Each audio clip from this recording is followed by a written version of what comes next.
목덜미를 타고 내려온 뜨거운 숨, 그리고 멈칫하던 손, 경계가 흐려지는 그 순간 나는 더 이상 어제의 내가 아니었습니다.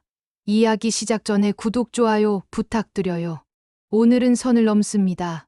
저는 63, 춘자입니다. 남편에게서 마지막으로 들은 말은 너 같은 건 필요 없다였죠. 그 말은 제 가슴을 송곳처럼 찔렀습니다. 결혼 생활의 끝은 그렇게 한 줄의 독한 문장으로 찍혀버렸습니다. 술에 절어있던 사람, 폭언을 밥 먹듯 던지던 사람, 10수년 동안 가족이니까라며 버텼지만 결국 가족이라는 단어가 가장 큰 족쇄였습니다. 그날 밤 저는 마침내 가방을 들었습니다. 사진 한 장, 얇은 지갑, 오래된 외투 하나. 현관문을 나설 때 무릎이 후들거려서 주저앉을 뻔했습니다. 하지만 차가운 겨울 바람이 제 뺨을 때리자 오히려 심장이 두근거리며 말했습니다. 지금이 아니면 평생 못 나온다. 처음 발을 들인 곳은 고시원 작은 방이었습니다. 창문은 손바닥만 했고 도로 소음이 귀를 때렸습니다. 하지만 그 방 안에는 소리치지 않는 공기와 던져지는 술병도 없었습니다. 그것만으로도 저는 처음으로 숨을 크게 내쉴 수 있었습니다. 생계를 위해 닥치는 대로 일을 했습니다. 마트 계산대에서 바코드를 찍으며 삑삑 울리는 소리에 맞춰 하루를 버텼습니다. 식당 주방에선 튀김 기름 냄새가 옷에 달라붙었고 새벽에는 계단을 닦으며 발끝이 얼어붙기도 했습니다.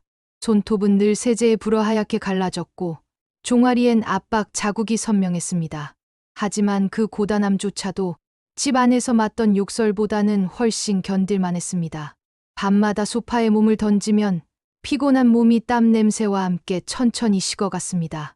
이따금 속옷을 벗어 던질 때 내 몸에서 흘러나오는 열기를 느끼곤 했습니다. 마치 오래 갇혀있던 심장이 다시 뛰려는 듯했습니다. 그 뜨거운 감각이 두려우면서도 또 이상하게 살아있다는 증거처럼 위로가 되기도 했습니다. 아이들은 이미 각자의 삶을 살고 있었습니다. 안부 전화를 받을 때마다 저는 웃으며 괜찮아라고 답했습니다. 그러나 전화를 끊고 나면 방 안은 다시 고요했고 그 고요 속에서 저는 스스로에게 물었습니다. 정말 괜찮은 걸까? 대답은 늘 없었습니다. 거울 앞에 서면 주름진 얼굴과 늘어난 흰머리가 저를 바라봤습니다. 처음엔 눈을 돌렸습니다. 하지만 곧 거울 속 여자를 똑바로 마주했습니다. 주름은 있었지만 눈동자는 여전히 반짝였습니다. 저는 스스로에게 속삭였습니다. 너 아직 끝난 거 아니야. 그 말을 듣는 순간 이상하게도 심장이 한 번 세게 고동쳤습니다. 마치 잊고 있던 설렘의 조각이 안쪽에서 꿈틀대는 듯했습니다. 이혼은 끝이 아니라 시작이었습니다. 저는 새로운 일을 찾아 헤맸습니다. 그러다 군인식당 조리원 모집 공고를 보게 되었습니다. 새벽 5시 출근, 300명분의 밥을 해내야 하는 일. 월급은 적지만 날짜를 지켜주는 확실한 자리. 저는 곧장 이력서를 썼습니다. 면접실에서 관리자가 물었습니다. 칼 다루는 거 자신 있어요? 서서 하루 종일 일해도 괜찮아요? 저는 거칠어진 제 손등을 보여주며 웃었습니다. 이 손으로 안 해본 일이 없습니다. 합격 문자를 받은 날, 좁은 고시원 복도에서 혼자 웃었습니다. 비로소 제 삶에 내일이 생겼다는 게 믿기지 않았습니다. 그날 밤, 저는 오랜만에 립스틱을 꺼냈습니다. 누구에게 보여줄 것도 없는데 거울 속 입술의 색을 얹으니 기분이 묘하게 달아올랐습니다. 마치 오래된 몸이 다시 깨어나는 듯한 은근한 열기가 얼굴로 번졌습니다. 그렇게 저는 다음 날 앞치마를 메고 주방으로 들어갔습니다.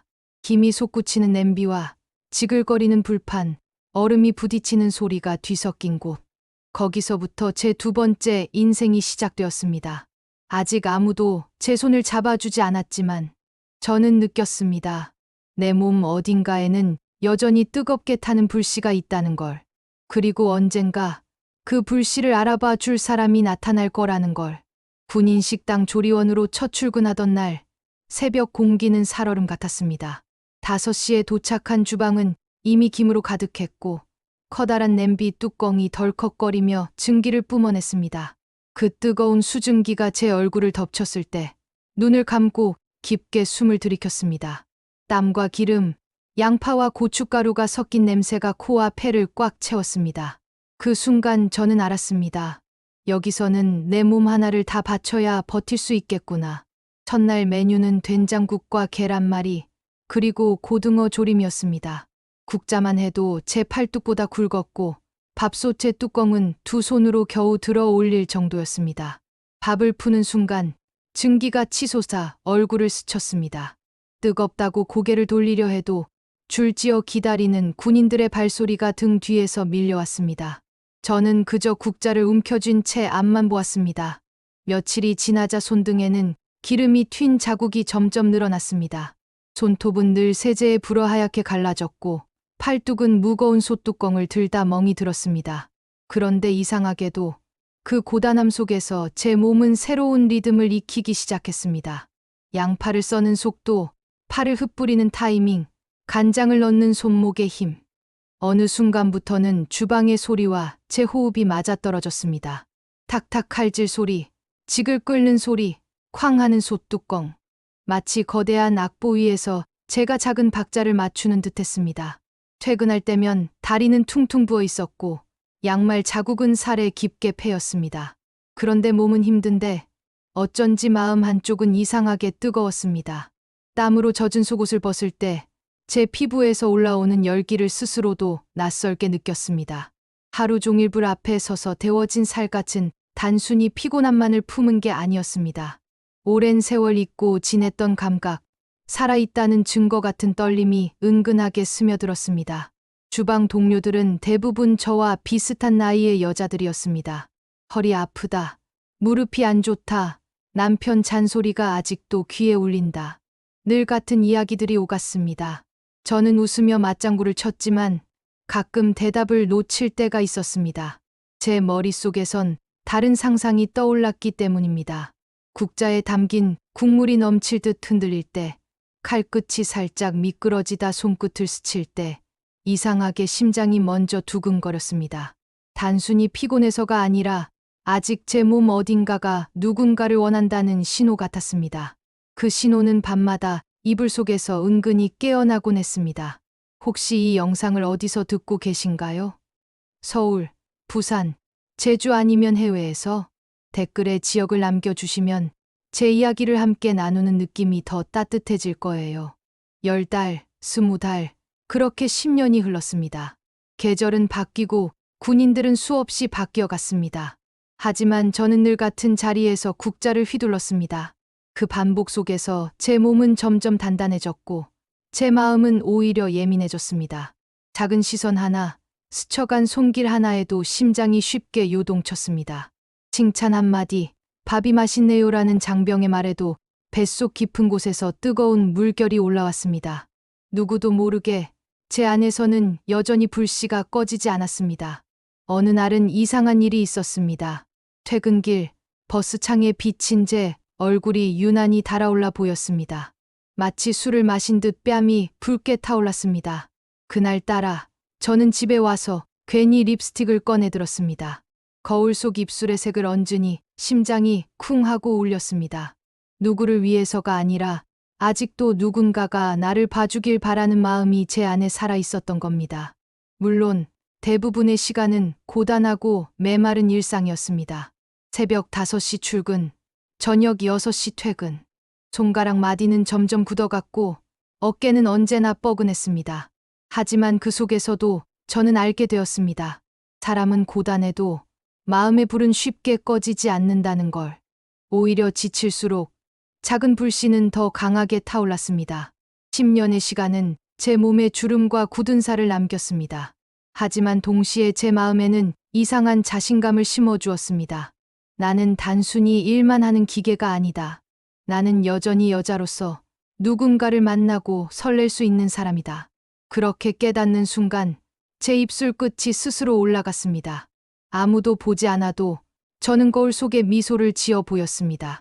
그리고 그 무렵 주방에 오래된 냉장고가 멈췄습니다. 그 냉장고를 고치러 온 사람이 바로 제 운명을 흔들 인연이라는 걸 그때는 아직 알지 못했습니다. 그날 아침도 주방은 평소처럼 부산했습니다. 커다란 솥에서 김이 솟아올라 천장을 덮고 기름 튀는 소리에 설거지통에 물방울이 튀었습니다.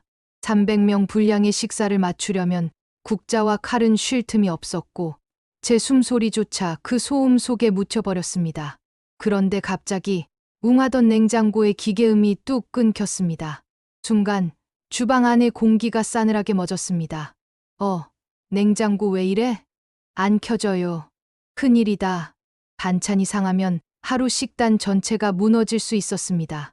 동료들이 허둥지둥 전화를 돌렸고 이마에는 금세 땀이 맺혔습니다.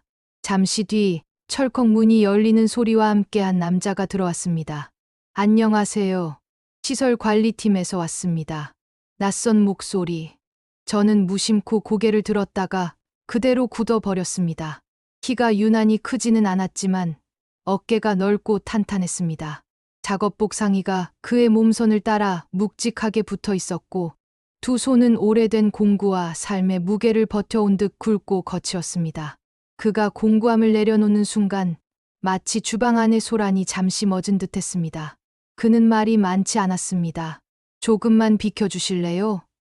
하고 낮게 말하더니 냉장고 앞에 무릎을 꿇고 엎드렸습니다.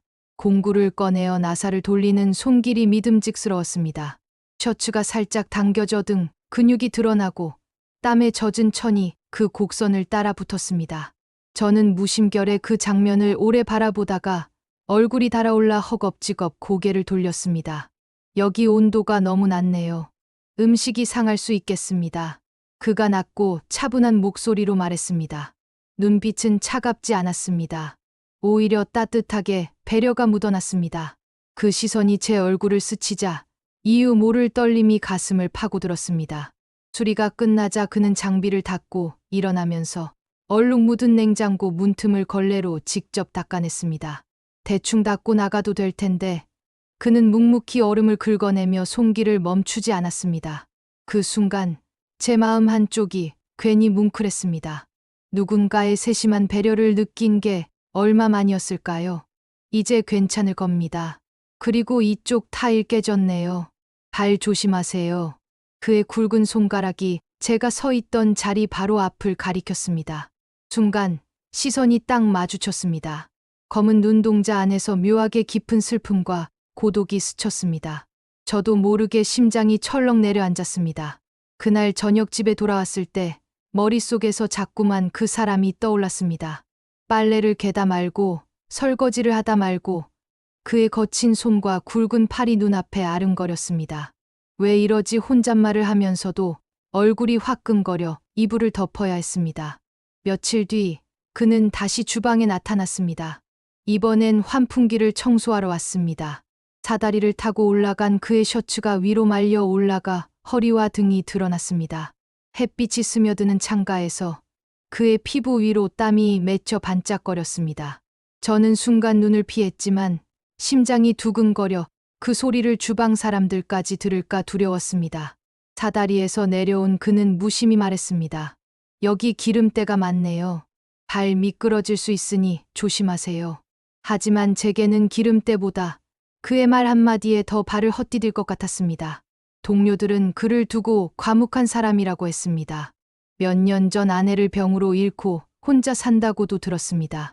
그 이야기를 듣자 가슴이 저릿했습니다. 저 역시 혼자였으니까. 그의 고단한 뒷모습이 남일 같지 않았습니다. 그 후로도 그는 주방에 자주 드나들었습니다. 전기 점검, 가스 점검, 수도 배관 수리. 그럴 때마다 저는 애써 눈길을 피했지만 사실은 은근히 기다렸습니다. 점심시간에 식판을 들고 줄을 서 있는 모습을 보면 제 손이 괜히 바빠졌습니다. 잠시만요. 반찬 더 가져올게요. 그가 웃으며 감사합니다. 수고 많으세요라고 말했을 때 얼굴이 순식간에 뜨거워졌습니다. 그의 낮고 따뜻한 목소리가 귀 끝에 오래 남았습니다. 집에 돌아오면 거울을 보게 됐습니다. 10년 동안 아무렇지 않게 하던 화장, 그냥 묶어 올리던 머리. 그날 이후 저는 립스틱을 조금 더 진하게 바르고 머리도 다르게 묶어 보았습니다. 내가 왜 이러지 스스로를 다그쳤지만 답은 이미 알고 있었습니다. 그 사람을 떠올리는 순간마다 웃음이 번져 나왔습니다. 어느 날 점심시간 그는 처음으로 제게 말을 걸었습니다. 김치가 참 맛있네요. 직접 담그신 거예요? 내 주말에 조금씩 담가요. 역시 손맛이 다르네요. 집에서 먹던 맛 같아요. 그 짧은 대화였지만 제 가슴은 뜨겁게 두근거렸습니다. 국자를 드는 손끝마저 힘이 빠져 웃음이 새어 나올 뻔했습니다. 그날 밤 저는 침대에 누워서 한참 뒤척였습니다. 땀이 이마에 맺혀 이불을 걷어내야 했습니다. 마치 불 앞에서 하루 종일 서 있었던 것처럼 피부는 뜨겁고 심장은 빠르게 뛰었습니다. 그 사람의 눈빛, 손끝, 땀방울이 머릿속에서 떠나지 않았습니다. 10년 동안 잊고 살았던 감정이 천천히 그러나 확실히 제 몸을 흔들고 있었습니다. 그리고 저는 그때 알았습니다. 이 사람과의 만남이 단순한 우연이 아니라는 것을. 주방의 냉장고가 고장나던 그 순간이 사실은 제 인생의 또 다른 시작점이었다는 것을. 그날 이후로 주방에서 그의 모습을 더 자주 찾게 되었습니다. 전기 점검, 수도 배관 확인, 환풍기 청소. 그는 늘 조용히 나타나서 묵묵히 일을 했습니다. 필요한 말만 짧게 건네고 그 외에는 잡담조차 거의 하지 않았습니다. 그러나 그 과묵함이 오히려 묘한 매력을 풍겼습니다. 말로 채우지 않는 침묵 속에서 그의 진심이 더 크게 전해지는 듯했기 때문입니다. 점심시간이면 그는 늘 홀로 식사했습니다. 분의 식당 한 구석에 조용히 앉아 밥을 천천히 씹어 삼키는 모습. 그 단순한 동작 하나마저 제 눈에는 진중하게 느껴졌습니다. 자신의 세계를 잃지 않고 묵묵히 살아온 사람의 기품 같은 것이 보였습니다. 어느 날은 그가 식판을 들고 서 있는데 제가 배식하던 반찬이 떨어져 버렸습니다. 아, 죄송해요. 잠시만 기다려 주세요. 급히 뒤돌아 주방에서 김치를 새로 가져왔습니다. 그는 기다리는 동안 불편한 기색 하나 없이 서 있었습니다. 제가 김치를 담아드리자 그는 눈웃음을 지으며 말했습니다. 감사합니다. 수고 많으세요. 그 한마디에 제 귀끝이 달아오르고 가슴은 마치 방망이처럼 뛰었습니다. 그 후로 조금씩 대화가 늘어나기 시작했습니다. 오늘 날씨가 좋네요. 그러게요. 일하기에 딱 좋은 날씨예요. 이 국, 참 맛있습니다. 멸치 육수로 끓였어요. 집에서 먹던 맛 나죠? 별것 아닌 대화였지만 그 짧은 순간마다 제 심장은 가볍게 흔들렸습니다.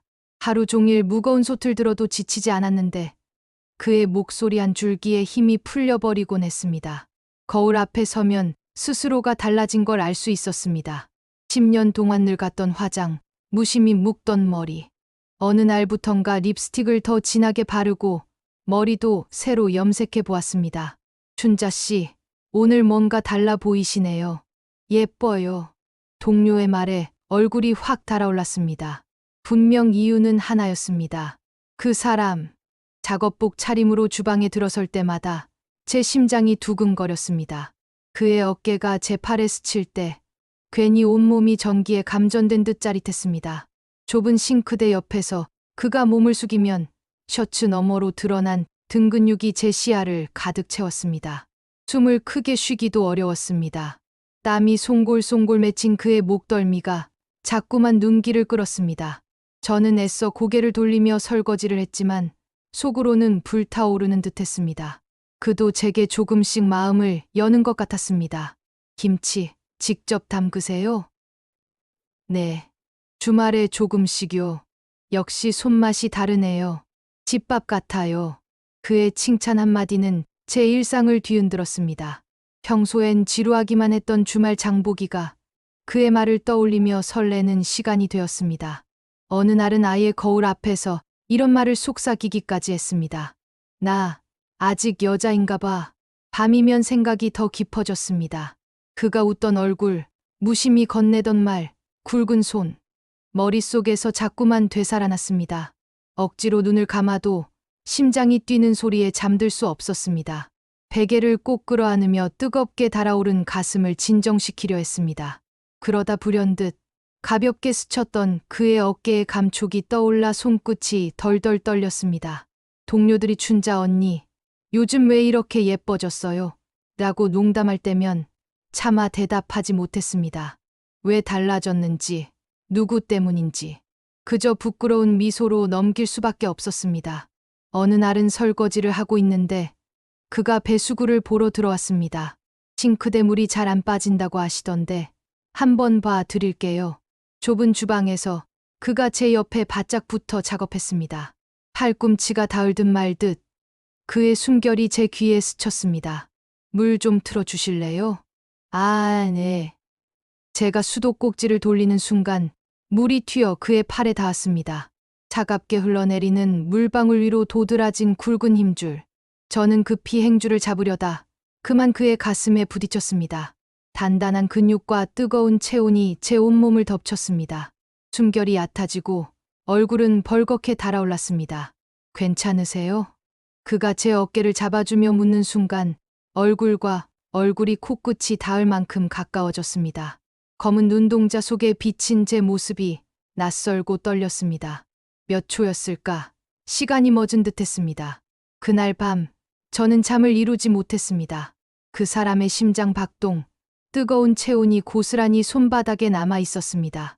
10년 동안 잊고 살았던 여자로서의 감정이 서서히 깨어나고 있었습니다. 주방에서 몇 번 더 얼굴을 마주치고 짧은 대화를 이어가던 어느 날이었습니다. 그날은 쉬는 날이었고 집안일을 마친 후 장을 보러 시장에 갔습니다. 비닐 천막 아래 신선한 채소와 생선 냄새가 뒤섞이고 상인들의 호객 소리가 활기차게 울려 퍼졌습니다.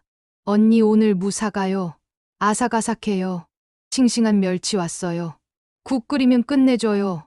평소처럼 무심히 장바구니를 들고 걸어가는데 저 멀리서 낯익은 뒷모습이 보였습니다. 묵직한 어깨, 느릿하지만 힘있는 걸음걸이. 제 심장이 순간 멎는 듯했습니다. 설마 하고 다가가 보니 그 사람이었습니다. 그는 시장 한쪽 생선 가게 앞에 서서 상인과 이야기를 나누고 있었습니다. 작업복 대신 평범한 남방의 청바지를 입고 있었는데 그 모습이 더 낯설고 새롭게 다가왔습니다. 주방에서는 늘 기름때와 기계음에 묻혀 있던 그였는데 오늘은 사람들 속에서 평범한 이웃으로 서 있었습니다. 그 모습이 어쩐지 따뜻하고 동시에 설레게 다가왔습니다. 저는 망설이다가 조심스럽게 인사를 건넸습니다. 여기서 뵙네요. 그가 고개를 돌려 저를 보더니 순간 눈이 동그랗게 커졌습니다. 아, 춘자 씨? 장 보러 오셨군요. 그의 목소리는 늘 그렇듯 낮고 차분했지만 그 속에 살짝 당황한 기색이 묻어 있었습니다. 저는 갑자기 얼굴이 뜨거워졌습니다. 네, 뭐 주말마다 오는 곳이에요. 아저씨는요? 저도요. 집에서 먹을 게 필요해서요. 그 말에 가슴이 조금 저릿했습니다. 집에서 혼자 밥을 먹는다니. 순간 그가 더 선명히 외롭게 보였습니다. 그럼 같이 볼까요? 시장은 혼자 다니면 심심하잖아요. 제 입에서 그 말이 불쑥 튀어나왔습니다. 말을 하고 나서야 얼굴이 붉게 달아올랐습니다. 그는 잠시 머뭇거리더니 고개를 끄덕였습니다. 좋습니다. 같이 다니죠. 그 순간 시장의 소음이 배경음처럼 희미해지고 제 귀에는 그의 목소리만 또렷하게 들렸습니다. 우리는 나란히 시장 골목을 걸었습니다. 그는 채소 가게에서 신선한 시금치를 고르는 법을 설명해 주었고 저는 생선 가게에서 고등어를 고르는 팁을 알려주었습니다. 서로 다른 삶에서 배운 작은 지식들이 오가며 대화가 이어졌습니다. 생선 눈이 맑은 게 싱싱한 거예요. 시금치는 뿌리 끝이 붉어야 달고 맛있습니다. 우리는 마치 오래된 친구처럼 자연스럽게 웃었습니다. 그러다 시장 한복판, 인파가 몰려 길이 좁아졌습니다. 사람들이 앞뒤로 밀려들자 그는 순간 제 손목을 잡아 끌었습니다. 조심하세요. 그의 손이 제 손을 덮쳤습니다. 굵고 따뜻한 손길이 제 손가락을 감싸는 순간 온몸이 전기에 감전된 듯 짜릿했습니다. 저는 반사적으로 그를 바라보았습니다. 그 역시 놀란 듯 잠시 저를 쳐다봤지만 손은 놓지 않았습니다. 오히려 조금 더 단단히 쥐었습니다. 사람 많으니까 그냥 잡고 가시죠. 그 말 한마디가 귓가를 간지렸습니다. 시장의 소란, 사람들의 부딪힘, 상인들의 외침이 모두 멀어지고 그 순간은 오직 우리 둘만의 시간이 된 듯했습니다. 제 손바닥에 닿은 그의 온기는 단순한 체온을 넘어 오래 비워두었던 제 가슴 한가운데로 번져갔습니다. 10년 동안 혼자 지내며 잊고 있던 감각이 그 짧은 손길 하나에 살아났습니다. 우리는 나란히 걸으며 장을 봤습니다. 그가 무거운 봉지를 들어주었고 저는 괜히 작은 과일을 하나 더 사서 그의 손에 쥐어 주었습니다. 고생하시니까 드세요. 그는 웃으며 고맙습니다. 이런 건 참 오랜만이네요라고 말했습니다. 그의 웃음 속에서 저는 오래 묵은 외로움이 조금은 풀려나고 있음을 느꼈습니다. 장을 다 보고 나서 우리는 시장 입구의 국수집에 들어갔습니다. 허름하지만 사람들로 붐비는 가게였습니다. 여기 국수 맛있어요. 자주 오세요? 네. 혼자 밥하기 귀찮을 땐 종종 와요. 저도 여기 단골이에요. 뜨거운 국물이 식탁 위에 놓였을 때 김이 모락모락 올라와 우리 얼굴을 스쳤습니다. 그는 젓가락으로 면을 후루룩 말아 올려 먹으며 조용히 웃었습니다. 혼자 먹을 땐 그냥 국수일 뿐인데 같이 먹으니까 참 맛있네요. 그 말에 저는 가슴이 뭉클해졌습니다. 10년 동안 수백 번 혼자 밥을 먹으면서도 느끼지 못했던 따뜻함이 그 짧은 순간에 몰려왔습니다. 국수를 다 먹고 나오는데 시장은 여전히 붐볐습니다. 그는 다시 제 손을 잡았습니다. 아까처럼 또 사람들한테 밀리면 위험하니까요. 그 말은 핑계 같았지만 저는 굳이 거절하지 않았습니다. 그 손길이 놓여지길 바라지 않았기 때문입니다. 그날 집에 돌아오는 길, 제 손바닥은 아직도 뜨거웠습니다. 그의 굵은 손가락이 내 손을 감싸던 순간 저는 확실히 알았습니다. 이 사람과의 관계가 단순한 인연을 넘어 이제는 운명처럼 다가오고 있다는 것을. 시장에서 그의 손을 잡았던 그날 이후 제 마음은 돌이킬 수 없이 흔들리기 시작했습니다. 매일이 달라 보였습니다. 출근길에도, 주방에서 국자를 들 때에도, 퇴근 후 집에서 불 꺼진 방 안에 앉아 있을 때에도 자꾸만 그의 얼굴이 떠올랐습니다. 그의 낮은 목소리, 묵묵한 시선, 그리고 무엇보다 제 손을 잡았던 그 따뜻한 체온이 아직도 손바닥에 남아있는 듯했습니다. 그러나 동시에 두려움이 몰려왔습니다. 내가 다시 사랑을 해도 될까? 혹시 내가 혼자만 이런 마음을 품고 있는 건 아닐까? 10년 동안 굳게 닫아 두었던 마음이 조금씩 열리자 그 빈자리를 채우는 것은 설렘과 두려움이 동시에 찾아왔습니다. 그날 이후 그는 주방에 더 자주 들렀습니다. 고장난 전등을 갈아주고 물이 새는 수도꼭지를 고치고 배수구를 점검했습니다. 동료들은 그를 보며 농담을 했습니다. 시설관리팀 그 아저씨, 요즘 왜 이렇게 자주 오는 거예요? 춘자 언니 때문에 오는 거 아냐? 그 말에 저는 괜히 붉어진 얼굴을 숨기느라 국자를 바쁘게 저어야 했습니다. 하지만 속으로는 알 수 없는 희열이 피어올랐습니다. 그와 눈이 마주칠 때면 시간은 이상하게 느리게 흘렀습니다. 주방 한 구석에서 제가 무거운 솥을 들고 있으면 그는 재빠르게 다가와 제가 들어드릴게요라며 손을 내밀었습니다. 그 순간 그의 손등에 돋은 힘줄과 굵은 손가락이 눈에 들어와 심장이 요동쳤습니다. 괜찮아요. 혼자 할 수 있어요. 라고 말했지만 사실은 그의 손길이 더 오래 제 곁에 머물길 바라고 있었습니다. 어느 날은 퇴근 후 우연히 같은 버스를 타게 되었습니다. 창가에 앉은 제 옆자리에 그가 조심스레 앉았습니다. 버스가 덜컹거리며 흔들릴 때마다 어깨가 닿았고 그 작은 접촉에도 저는 온몸이 긴장했습니다. 창밖에 스치는 가로등 불빛 속에서 그의 옆모습은 이상할 정도로 따뜻했습니다. 저는 무심히 그 손을 바라보다가 손가락이 살짝 움찔거렸습니다. 만약 지금 제가 그의 손을 잡는다면 어떤 일이 벌어질까? 그러나 그 순간 용기가 나지 않아 주먹을 꽉 쥐고 창밖만 바라봐야 했습니다. 며칠 뒤 그는 제게 뜻밖의 부탁을 했습니다. 춘자 씨, 주말에 혹시 시간 괜찮으세요? 같이 시장 좀 보러 갈 수 있을까요? 그 순간 제 심장은 쿵 하고 내려앉았습니다. 네, 괜찮아요.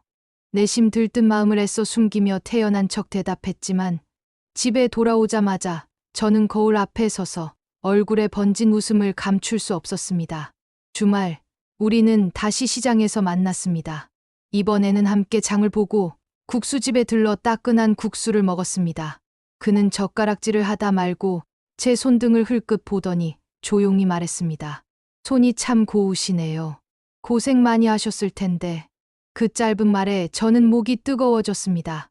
수많은 사람들 속에서 잊혀졌던 제 손을 그는 바라보고 있었습니다.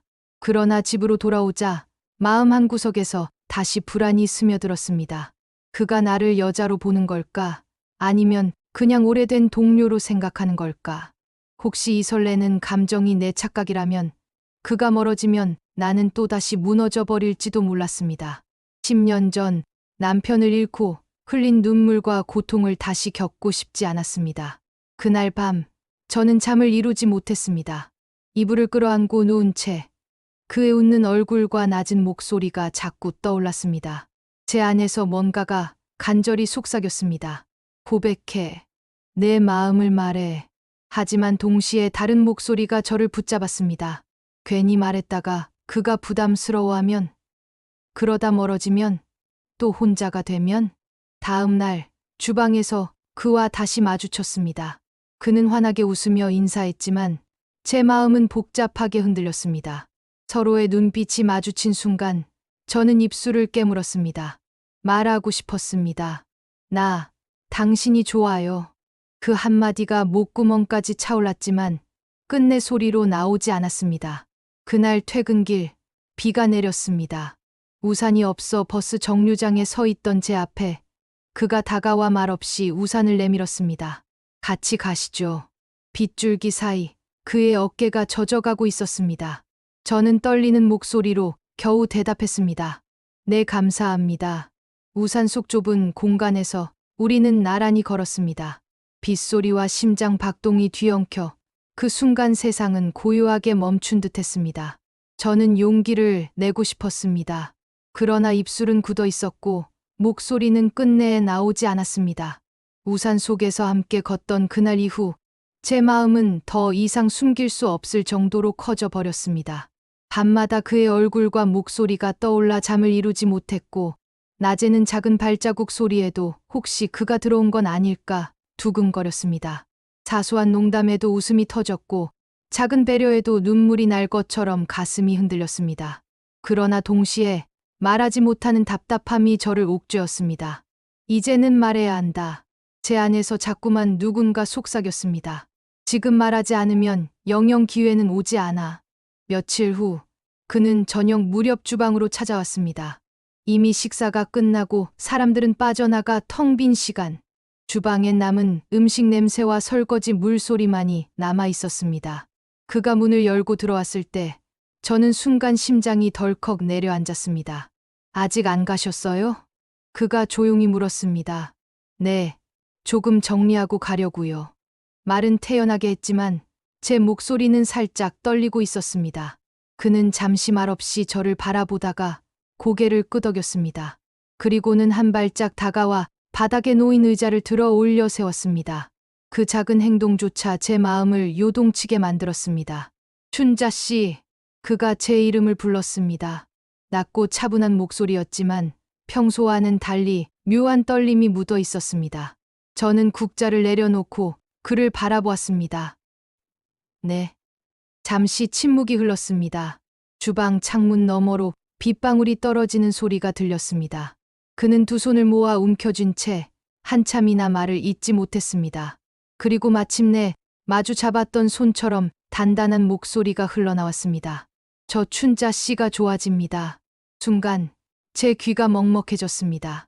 마치 오래 기다려온 단어가 천천히 제 가슴으로 스며드는 듯했습니다. 저는 아무 말도 할 수 없었습니다. 눈물이 차올라 앞이 흐릿해졌습니다. 그는 당황한 듯 말을 이었습니다. 저도 오래 혼자 살아서 누군가에게 이런 마음을 갖게 될 줄 몰랐습니다. 하지만 춘자 씨와 함께 있으면 밥도 더 맛있고 하루가 좀 덜 외롭습니다. 그래서 용기 내서 말씀드리는 겁니다. 그의 고백은 꾸밈도 화려한 말도 없었습니다. 그러나 그 소박함이 오히려 진심을 그대로 전해주었습니다. 저는 결국 눈물을 흘리고 말았습니다. 저도요. 작게 떨리는 목소리로 대답했습니다. 저도 그쪽이 좋아요. 사실은 많이 흔들렸어요. 혼자라고 생각했는데 그쪽 만나고 나서 다시 살고 싶어졌어요. 그는 잠시 멈추더니 제 손을 조심스럽게 잡았습니다. 굵고 따뜻한 손이 제 손을 감싸주는 순간 제 온몸이 전율처럼 떨렸습니다. 10년 동안 닫아두었던 문이 활짝 열려 안으로 빛이 쏟아져 들어오는 듯했습니다. 주방의 희미한 불빛 아래 우리는 서로를 바라보았습니다. 그의 눈동자 속에는 진심이 담겨 있었고 제 눈물 속에는 감사와 설렘이 뒤섞여 있었습니다. 말없이 시선이 오갔고 그 순간 세상은 오직 우리 둘만 남은 듯했습니다.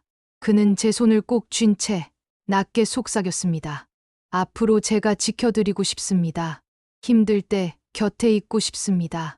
그의 말에 가슴이 벅차올라 저도 모르게 고개를 끄덕였습니다. 네, 저도 그럴게요. 그리고 아주 잠깐 그의 얼굴이 제 쪽으로 가까워졌습니다.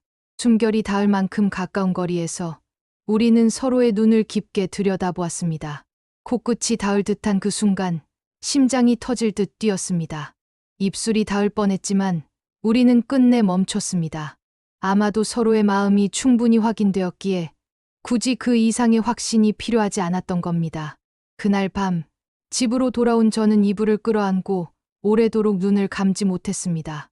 가슴은 벅차게 뛰었고 손끝에는 여전히 그의 온기가 남아 있었습니다.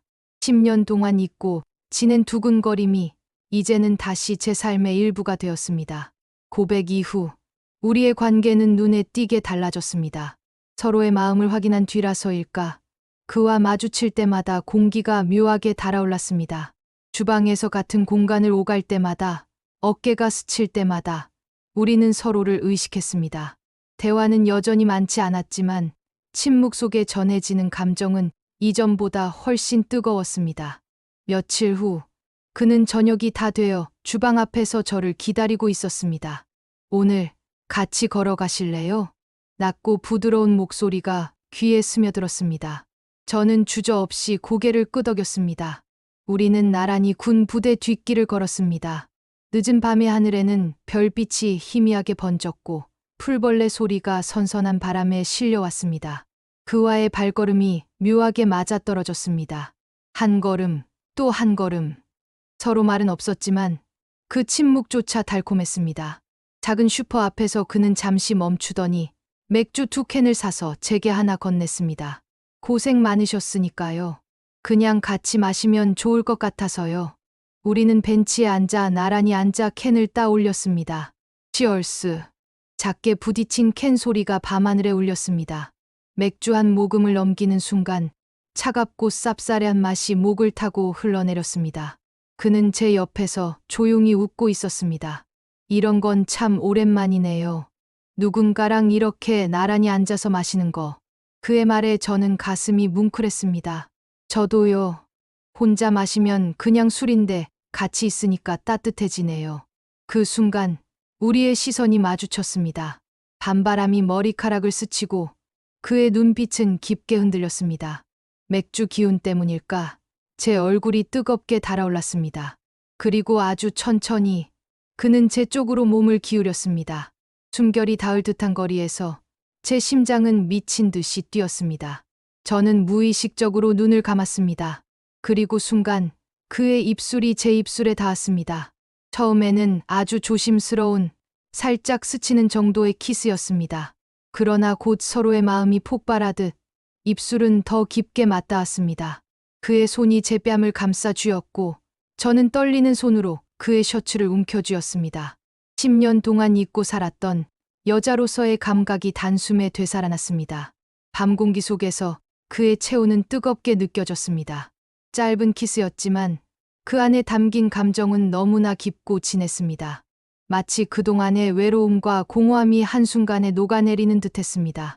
우리는 잠시 떨어져 서로를 바라보았습니다. 그의 눈동자 속에는 진심과 열망이 담겨 있었고 제 눈에서는 눈물이 맺혀 있었습니다. 죄송합니다. 너무 급했죠? 그가 조심스럽게 묻자 저는 고개를 세차게 저었습니다. 아니에요, 오히려 고마워요. 제 목소리는 떨렸지만 그 속에는 분명한 확신이 담겨 있었습니다. 우리는 다시 서로에게 이끌리듯 입술을 맞췄습니다. 이번에는 조금 더 길고 조금 더 뜨겁게 맥주 맛이 스쳐갔고 그의 숨결이 제 폐 깊숙이 파고들었습니다. 시간은 멈춘 듯했고 세상은 오직 우리 둘만 존재하는 것 같았습니다.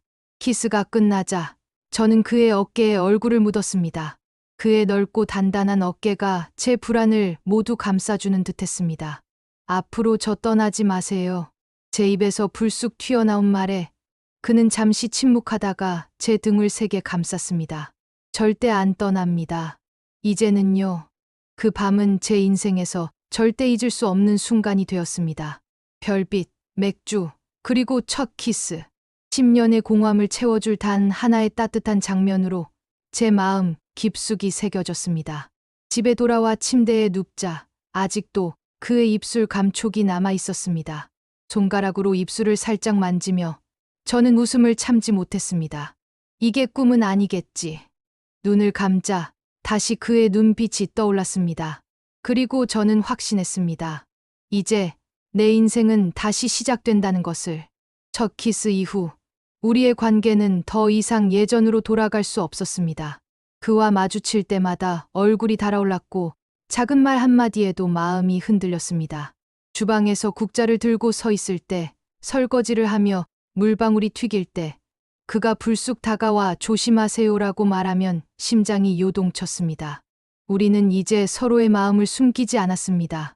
주말이면 시장에서 장을 같이 보고 국수집에서 나란히 앉아 국수를 먹었습니다. 그가 무거운 장바구니를 들어주면 저는 괜히 과일 하나를 더 사서 그의 손에 쥐어주곤 했습니다. 자꾸 이렇게 도와주시면 저 버릇 나빠져요. 제가 농담처럼 말하면 그는 어색한 듯 웃으며 대답했습니다. 그럼 계속 나빠지셔도 됩니다. 그의 말투는 여전히 과묵했지만 그 안에는 확실한 다정함이 담겨 있었습니다. 우리는 서로의 일상 속으로 천천히 스며들었습니다. 그가 일하는 시설관리실 근처로 제가 간식을 챙겨갔고 그는 늦은 밤 제 숙소 앞까지 데려다 주었습니다.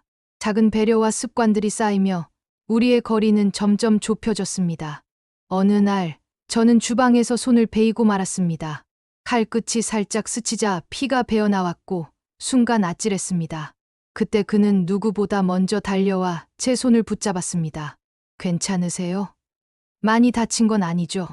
굵은 손이 제 손을 감싸며 피를 닦아냈습니다. 그의 눈빛 속에는 놀람과 걱정이 가득했습니다. 조금 따끔할 거예요. 그가 상처에 약을 발라줄 때 저는 그의 손길에서 묘한 안도와 따뜻함을 느꼈습니다. 그 짧은 순간조차 우리 사이의 거리는 더 가까워졌습니다.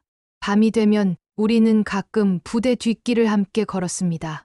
가로등 불빛이 길게 드리워진 좁은 길 위에서 그는 제 손을 꼭 잡았습니다. 별빛이 흐릿하게 빛나고 바람이 살짝 불어올 때마다 그의 체온이 더욱 선명하게 다가왔습니다. 우리는 많은 이야기를 하지는 않았습니다.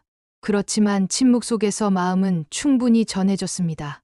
춘자 씨, 저 사실 혼자 사는 게 참 힘들었어요. 어느 날 그는 조심스럽게 고백했습니다. 일 끝나고 집에 들어가면 불 꺼진 방이 너무 커 보였어요. 밥도 대충 먹고 말할 사람도 없고. 그런데 이제는 달라졌습니다. 이렇게 누군가와 걸어갈 수 있어서요. 그의 말에 제 눈가가 젖었습니다. 저 역시 똑같이 느끼고 있었기 때문이었습니다. 저도요. 10년 동안 혼자라는 게 이렇게 외로운 건지 몰랐어요. 그냥 버티는 줄만 알았는데 이제는 같이 웃고 싶어졌어요. 제 대답에 그는 제 손을 더 단단히 잡았습니다. 그 순간 우리의 발걸음은 더 이상 외롭지 않았습니다. 시간이 지나면서 동료들 사이에서도 우리에 대한 소문이 퍼지기 시작했습니다. 두 분, 요즘 자주 같이 다니시던데요. 농담 섞인 말에 우리는 민망하게 웃으며 넘어갔지만 마음속 깊이 부끄럽지 않았습니다. 서로를 향한 감정이 분명했기 때문입니다. 그는 가끔 저를 위해 작은 선물을 준비했습니다. 작업복 주머니에서 꺼낸 손수건, 시장에서 산 작은 머리핀. 그것들은 값비싼 것이 아니었지만 저에겐 세상 무엇보다 귀하게 느껴졌습니다. 저 역시 그를 위해 반찬을 조금 더 챙겨주거나 점심시간에 따뜻한 국을 직접 떠다 주었습니다. 그런 작은 행동들이 서로의 마음을 더욱 단단히 묶어주었습니다. 어느 저녁, 우리는 다시 벤치에 앉아 있었습니다. 그는 맥주 캔을 열며 조심스럽게 물었습니다. 앞으로 우리 어디까지 갈 수 있을까요? 그 질문에 저는 잠시 숨을 고르고 대답했습니다. 함께라면 어디든 괜찮아요. 제 말에 그는 미소 지으며 제 손을 감싸주었습니다. 그 순간 저는 알았습니다. 우리가 단순히 외로움을 달래기 위해 만난 게 아니라 진짜 인생의 동반자를 찾았다는 것을. 밤하늘에는 별빛이 쏟아지고 있었습니다. 그와 함께 걷는 길은 비록 어두웠지만 제 마음은 환하게 빛나고 있었습니다. 앞으로 어떤 어려움이 닥치더라도 이제는 혼자가 아니라는 확신이 있었습니다. 그와의 만남은 제 인생에서 두 번째 봄을 열어주었습니다. 10년 동안 굳게 닫혀있던 마음의 문이 다시 열렸고 그 안으로 스며든 것은 설렘과 안정이었습니다. 이제는 하루가 더 이상 공허하지 않았습니다. 그의 목소리, 그의 발걸음, 그의 웃음이 제 삶을 채워주었습니다. 주방에서 일하는 시간도 달라졌습니다. 예전엔 무거운 속과 지루한 반복이 버거웠지만 이제는 그가 언제 나타날까 기대하며 하루를 버텼습니다. 그는 가끔 시설 점검을 핑계 삼아 주방에 들렀습니다. 저는 반찬을 조금 더 담아주며 미소 지었고 그는 그 작은 친절에도 진심 어린 눈빛으로 화답했습니다. 우리는 시장을 함께 다니고 저녁마다 부대 뒷길을 걸으며 이야기를 나눴습니다. 그는 자신의 어린 시절 이야기를 들려주었고 저는 잊고 있던 제 젊은 날을 다시 꺼내놓았습니다. 어릴 땐 꿈이 뭐였어요? 그가 물었을 때 저는 잠시 멈췄다가 웃으며 대답했습니다. 그냥 평범하게 누군가랑 같이 늙어가는 거였죠. 그는 고개를 끄덕이며 말했습니다. 그럼 이제 그 꿈 같이 이룹시다. 그 말 한마디에 눈물이 왈칵 쏟아졌습니다. 10년 동안 홀로 버티며 잊고 있던 가장 단순한 소망이 그의 입술에서 다시 살아났기 때문이었습니다. 그날 이후 우리의 관계는 더욱 단단해졌습니다. 비 오는 날이면 우산을 함께 쓰고 눈 내리는 날이면 서로의 어깨에 기대어 걸었습니다. 작은 식탁 앞에 마주 앉아 따끈한 국을 나누어 먹을 때면 그저 살아있다는 사실만으로도 감사했습니다.